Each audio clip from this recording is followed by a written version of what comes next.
کر رہے تھے وہ تو 20 سال سے کر رہے تھے، اور سب جانتے ہیں کہ وہ لوگوں سے کیا بات کہتے تھے اور لوگ کس طرح ان کے اخلاق سے متاثر ہوتے تھے۔ ہمارے علماء کے طبقے میں جو بہترین اخلاق والے علماء ہیں ان میں پہلا دوسرا نام مولانا کلیم صدیقی کا ہے، اور لوگ اس سے متاثر ہوتے تھے۔ اور وہ میں جانتا ہوں کبھی کسی کو یہ نہیں کہتے تھے کہ تم کوئی لالچ یا کوئی زور زبردستی یا کوئی دباؤ۔ وہ اتنا جانتے تھے کہ قانون میں اس بات کی اجازت ہے، دستور میں، کہ ہم آپ سے کوئی بات اپنے مذہب کے بارے میں کر سکتے ہیں، آپ کچھ سوال کر سکتے ہیں، میں آپ سے کچھ پوچھ سکتا ہوں، آپ مجھے کچھ جواب دے سکتے ہیں، دستور نے آزادی دی ہے۔ تو اب آپ یہ سوچئے کہ ملک کے حالات اس بات کا خطرہ زیادہ ہے کہ مسلمان کنورٹ ہوں گے کسی اور طرف، یا اس بات کا خطرہ زیادہ ہے کہ نان مسلم مسلمانوں کی طرف آئیں گے؟ آپ یہ سوچئے کہ جو اس وقت کی حالت، اسلام کی طاقت ہے یہ کہ ایون ان حالات میں بھی ہمارے نان مسلم بھائی بہن نوجوان وہ اپنی مرضی سے کسی چیز کو قبول کر رہے ہیں۔ تو اس طرح کی چیزیں ہوتی رہی ہیں، دوسرے ملکوں میں بھی ہوتی ہیں، اب ہمارے ملک میں یہ نوبت آئی ہے، لیکن یہ رہے گی نہیں۔ اس کی شکل کیا نکلے گی؟ اس طرح سے جرم بنا کر کے پیش کیا جا رہا ہے کہ یہ قانون کے خلاف، وہ اصل میں اس کی وجہ ہے انہوں نے سنویدھان کو تو امینڈمنٹ کرنے کا کوئی ہمت ہوئی نہیں، کیونکہ وہ تو سیدھے سیدھے سیکولر جو نیچر ہے کانسٹیٹیوشن کا اس کو بدلنا ہو جائے گا۔ تو اس کے بدلے انہوں نے اس میں یہ ایک الگ سے قانون بنایا، آئی پی سی میں، کانسٹیٹیوشن میں نہیں،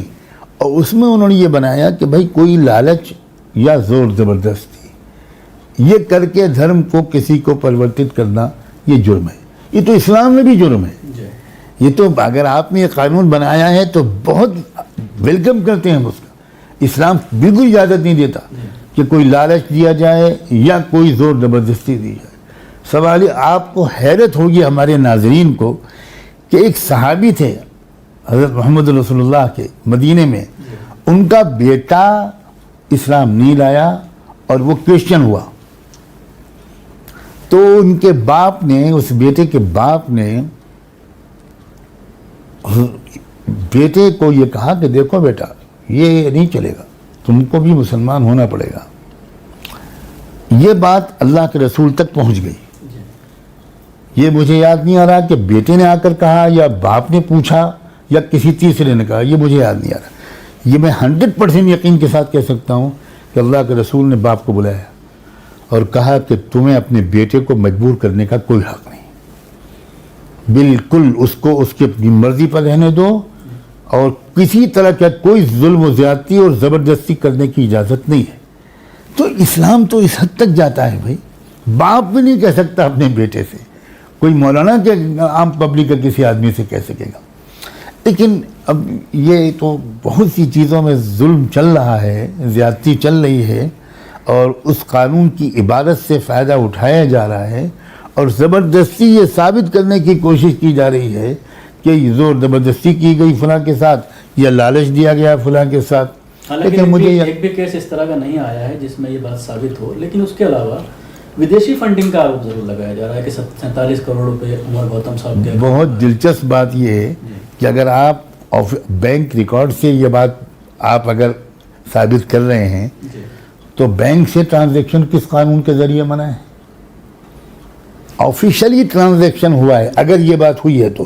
تو میں تو جتنا قانون کے بارے میں جانتا ہوں اس کے لحاظ سے آڈٹ ہوا ہے، اور یقیناً ان کے پاس وہ FRCA وغیرہ کا اجازت ہوگی، FCRA جو ہوتا ہے، مجھے نہیں معلوم ہے کہ نہیں ہے۔ تو اس کے تحت اگر ساری دنیا کے آرگنائزیشنز میں پیسہ باہر سے آتا ہے، پروپیگنڈا اس طرح کیا گیا کہ یہ سب انلیگل ہے، لیکن ظاہر ہے کورٹ میں یہ باتیں نہیں ٹھہر پائیں گی، لیکن دیکھیے سچائی کے راستے پر چلنے والوں کو ہمیشہ ظلم سہنا پڑا ہے، برداشت کرنا پڑا ہے، اور ایک وقت آتا ہے کہ پھر سچائی کا سورج طلوع ہوتا ہے۔ اس کو لے کر کہیں نہ کہیں سوشل میڈیا پر جو نوجوان لوگ ایکٹیو ہیں مسلمان، وہ کہیں نہ کہیں علماء اکرام کے اوپر بھی اس میں یہ آروپ لگا رہے ہیں کہ جس طرح سے انہیں کھڑا ہو جانا چاہیے تھا، ایک بڑے عالم دین کو